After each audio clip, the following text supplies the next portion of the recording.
My fiancé got stage 4 cancer after 12 years. Post-hospital hospice care was provided at home. I spent my first night home alone with him after everyone left. His confused statements suggested that his cancer had spread and he was becoming insane.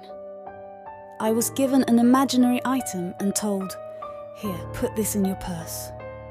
Was in a chair near the hospice bed when he inquired, "Why is she here?" Looking beyond me, he replied, "Your Gram." After we moved into her dementia-friendly assisted living home, my grandmother died in 2017. He declined to follow her and see what she wanted because he was afraid. He asked, "Who are they?" next night while sitting next to him. He said, "In the hallway," but nothing was there. He visited my grandmother again a few nights later. This time he wasn't afraid, but his intellect was still degrading and he was easily furious, so I didn't force him. I mused, of all people, why is he seeing my Gram and not any of his deceased relatives or friends? With my hand, he died the next morning surrounded by family. His death on my grandmother's 4th anniversary made it creepier. I still sense him when I sleep. He watches me from the corner. Sometimes I plead, "Please don't scare me," and he leaves. After moving, I sense him. I don't see him but know his clothes and appearance. Help.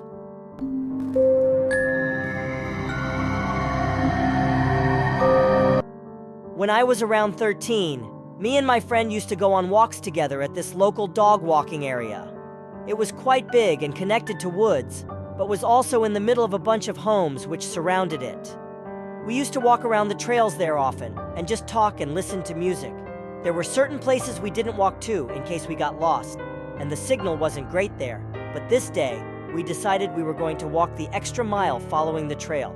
It was about a 20-minute walk and we ended up in a different named area, so we decided to follow our steps back once we realized we were too far. It was around 9 now, pitch black outside, and being the quirky, adventurous teens, we decided to walk back throughout the entire woods. Of course, we were on edge the entire time, using our phone flashlights and just making jokes to try and act like we weren't scared. We managed to trace our steps back, and so there was this long passage that led towards the road, so we could now see the road, which was the entrance. We got to about halfway down the path towards the entrance now, when I stopped because I saw something in the distance. A tall, slender figure sprinting towards us, almost army marching with its arms and legs straight, and totally faceless. Bear in mind it was dark, but I froze in fear and my friend continued walking towards it. It was moving at a fast pace and was around 8 ft tall would be my guess. Now I was shouting at my friend, "What is that? We need to go right now," in an extremely panicked voice. At first he didn't see anything or believe me, but in the space of around 5 seconds, I saw him stop and turn around and start sprinting towards where we had come from.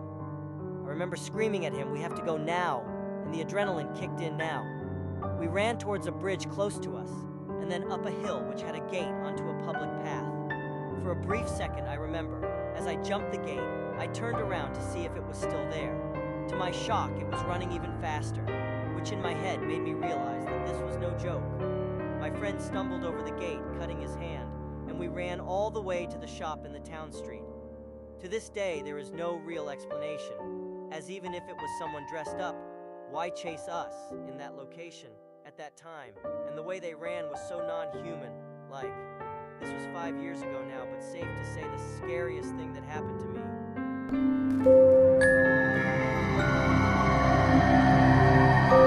When I was 15, I had a really good friend who lived next door to a house that was always up for sale. People would move out in the middle of the night without a word, and it hadn't had the same owner for more than 6 months straight for a couple of years. One night we were really bored, and he suggested we go explore the house next door, since it had sat empty for a while. We go around back, and there's a dog door that he can crawl through, and he unlocks the door and lets me in. The house itself is really unremarkable. It looked like it was built in maybe the 1950s and was a craftsman-style house in an older, nicer part of town. My friend's house was similarly built. The kitchen had a really nice built-in breakfast table set against a picture window. The house's electricity was off, but you could see the streetlight through the window. My friend and I sit down on the floor across from this table and are just hanging out, talking. Why? Who knows? All of a sudden, my friend screams, and in that instant, my vision goes black. But it wasn't that I just couldn't see. My body was engulfed in this sickly coldness from head to toe. I start screaming, and I feel my friend's hand grabbing mine and pulling me in some direction forcefully. My vision slowly comes back, and I start to warm up when I realize that we're outside under the streetlight. It was December, and should have been much warmer inside of that house. Finally, I looked at my friend, and he looked scared.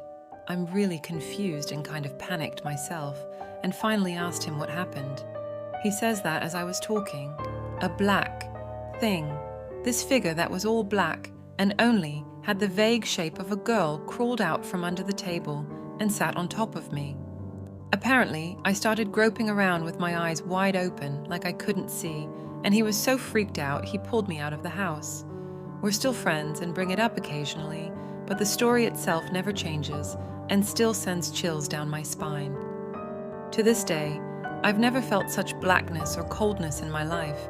It was palpable, almost sticky. For a couple of days afterward, I couldn't shake this unsettling feeling, and I could never walk past that house again.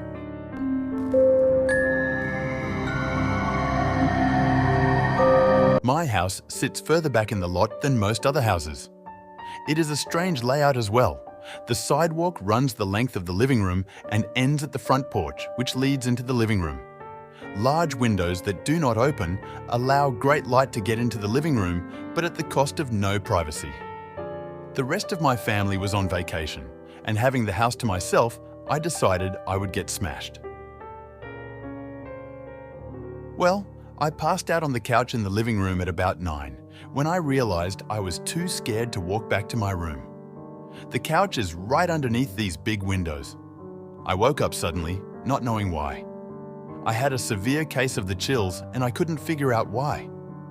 Then the banging started. It came from right above me. I did not move, but I opened my eyes and looked up at the window. Someone was standing there pounding on the glass. Without moving, I looked at the cable box. It was around 3 in the morning. The banging continues. Then it stopped suddenly, but I still did not move. Suddenly, it commences again, coming from 2 different directions now. Someone is banging on the window and another person is banging on the front door. They kept doing it and would not go away. Finally, after about 40 minutes, they quit. It was the most terrifying event I can recall at the moment. It made me a nervous wreck after that. I called a friend the next day to see if he would come over and stay for the rest of the week, and his response was, "What the fuck for? So that we can both be murdered in our sleep? Thanks a lot, asshole."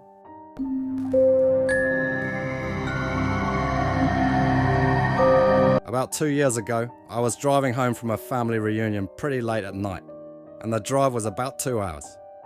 I didn't stay the night because I had to be back for work the following day.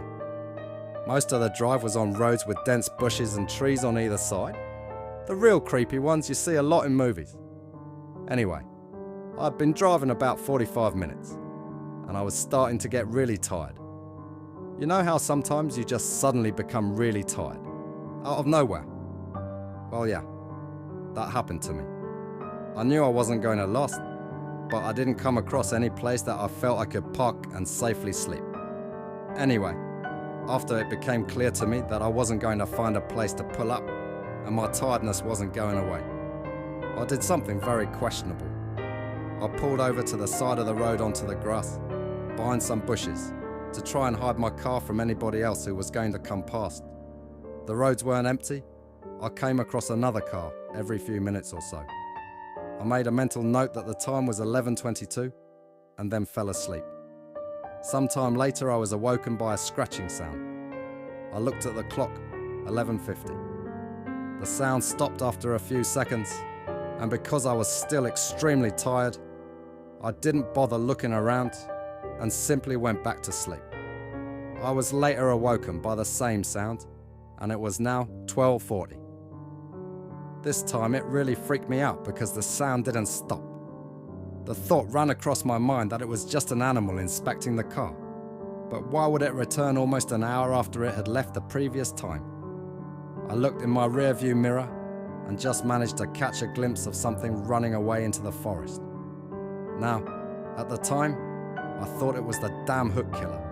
You know, the one that scratched that couple's car and then slaughtered the guy when he got out to investigate? Fuck that, I thought to myself. So I got the hell out of there. There was a bend no more than 100 yards up the road, and as I came around it, there was a fucking car parked off to the side of the road with the driver's side door opened. I slowed down just to look to see if anyone was in there. There wasn't. Then I looked in my rear view mirror. I didn't see anything, and all of a sudden, this guy comes sprinting around the corner. He starts screaming at me, shouting stuff like, hey you, get the fuck out of your car, now. I noped the fuck out of there and sped off. I never saw the guy again.